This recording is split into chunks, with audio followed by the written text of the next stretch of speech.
جميل بايك ناضلنا من أجل بقاء النظام في سوريا.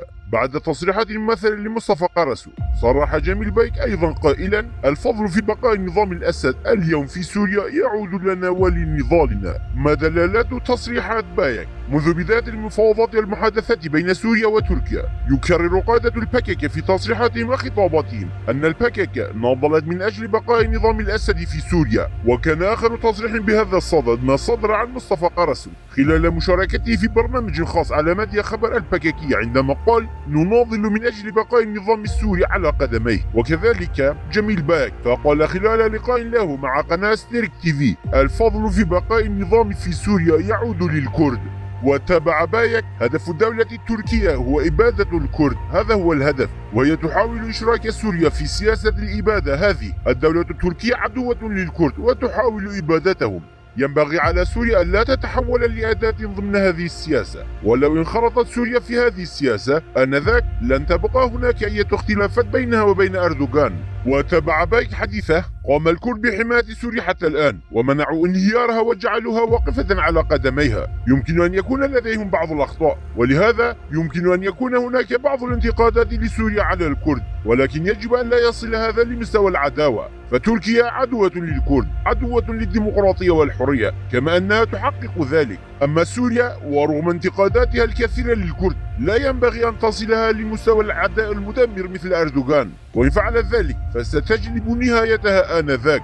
أعتقد بأن سوريا لن تنخرط في هذه السياسة الخطرة، بل ستطور علاقتها مع الكرد وستحل مشاكلها معهم، وهذا سيحمي ويضمن وحدة سوريا. كما أنني أدعو وأطالب على هذا الأساس من أجل سوريا. فكلام بايك هذا يفهم منه أن سوريا لم تحتل أرض الكرد ووطنهم. فعبارة بايك يمكن أن يكون للكرد بعض الأخطاء تعني أن الدولة السورية التي تسرق منذ عقود نفط الكرد وتقوم باستيطان العرب في كردستان في أبشع عملية تغيير ديمغرافي لكردستان، لا يرى بايك هذه الدولة محتلة لكردستان، بل يراها دولة صديقة للكرد.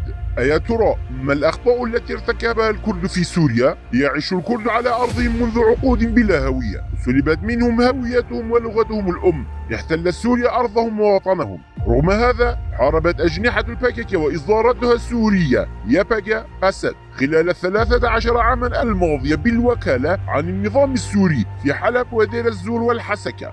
ضحى الكرد بآلاف القرابين من أبنائه، ليس من أبناء روجافا كردستان فحسب، بل ضحت باقي أجزاء كردستان الأخرى بالآلاف من أبنائها من أجل تحرير روجافا كردستان. فهل كانت هذه التضحيات من أجل بقاء نظام الأسد على قدميه؟ فما الوعود التي قطعها نظام الأسد على نفسه أمام البكك مقابل تقديم الكرد قرابين من أجل بقاء هذا النظام واستمراريته؟ نعم، هذا ما يجب على البكك توضيحه. هناك 4 قوى استعمارية احتلالية في الشرق الأوسط، ورغم أن سوريا هي الأضعف بين الدول المحتلة لكردستان، إلا أنها أيضا لم تدخر جهدا في طمس الهوية الكردية والقضاء عليها.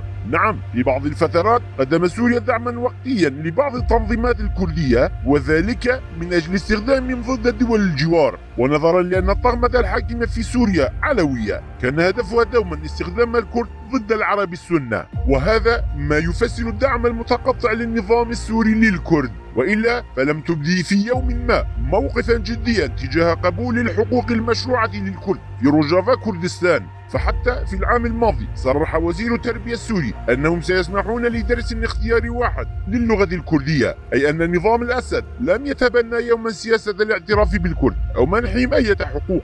فلدى وقت الحاجة فقط كان النظام الأسد يستخدم البكك في سياق تحقيق مصالحه لا غير، ولم يكن يستخدمها ضد الدولة التركية بقدر استخدامهم ضد الكرد وقمعهم. فمنذ عام 85 أبرمت معاهدة بين البكك والدولة السورية. بموجب هذه المعاهدة أصبحت البكك مسؤولة عن خلق العراقيل والعوائق أمام الكيانات الكردية الراديكالية في روجافا. فلعبت البكك دور السد المنيع أمام بلوغ الكرد للخط الوطني المطالب بالانفصال المتعطش لتأسيس دولة كردية في روجافا. فمنذ ثمانينيات القرن الماضي ما زالت البككة على علاقة مستمرة مع نظام الأسد، ونقلت الآلاف من مناضليها وكوادرها بالطائرات من دمشق لطهران وأورميا. أرسلت الآلاف من مقاتليها من دمشق لقامش لوديرك بالقطارات، وإرسالهم بالسيارات صوب الحدود العراقية، بينما كان أوجلان يتسكع في شوارع دمشق واللاذقية. وبعد الألفية الثانية أقام جميل بايك أيضا عامين في قصر أوجلان وفيلته في دمشق، فكفل النظام الأسد حمايته.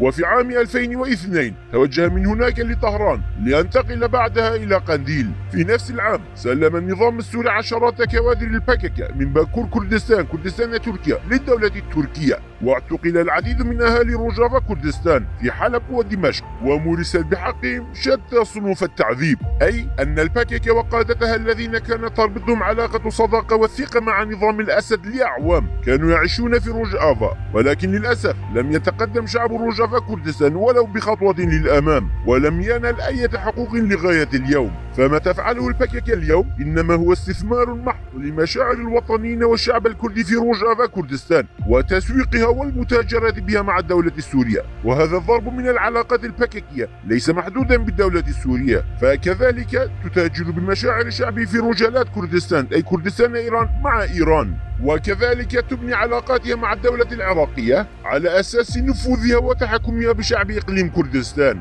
فاستراتيجية البككة تتجسد في تحكم بالكرد وبيعهم للدول المحتلة لا غير. فكلام بايك الموجه لسوريا يمكن أن يكون للكرد بعض الأخطاء، ولكن يمكننا تصحيحها، بمعنى أنهم قد يصبحون أصدقاء لأمريكا، لكنني لن أسمح لهم بالتقدم أكثر، وأننا سنعود إلى علاقاتنا معكم في تسعينيات القرن الماضي. فبايك قال هذا الكلام على شاشات التلفاز دون خجل، لأن خداع الشعب طبيعي بالنسبة له. قال له وكأنهم يزاولون الدبلوماسية، وأظهره للرأي العام وكأنه أمر عادي. فالبككة تعيد هذه النقاشات على إعلامها باستمرار لتبدو وكأنها أمور طبيعية، إلا أن هذا الكلام ليس بحثا عن الحلول إطلاقا، كما أنه ليس موقفا دبلوماسيا، بل هو خطاب الهدف منه تجريد المضامين الثورية ضد الاحتلال بين الكرد من أي مدلولات أو معان، نعم للتلاعب بوعي الكرد وتغييره.